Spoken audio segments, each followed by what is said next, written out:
La soluzione proposta da Brugnaro è condivisibile e l'apertura degli armatori dà un chiaro segnale a chi vuole scippare le grandi navi da crociera a Venezia.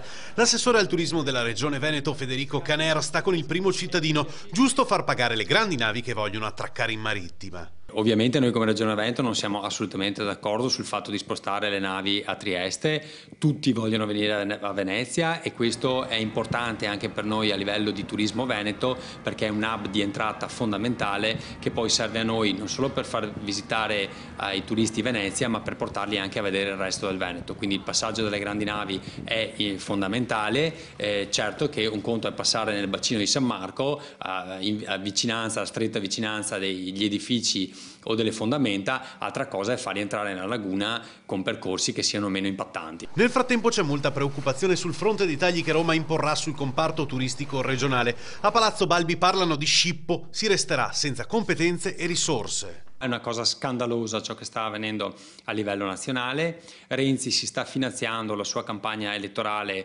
tagliando i fondi alle regioni in settori chiave, sicuramente come sono quello della sanità, ma anche a livello turistico. Qui si passa negli ultimi anni da 37 milioni a 5 milioni per tutto il turismo. La tassa di soggiorno è una tassa che viene percepita direttamente dai comuni, quindi la regione non vede un euro e noi dobbiamo fare promozione turistica internazionale, pagare i consorzi, aiutare i consorzi di promozione nei loro progetti o finanziare le pro loco oppure aiutare le imprese turistiche venete con 5 milioni per tutto il Veneto.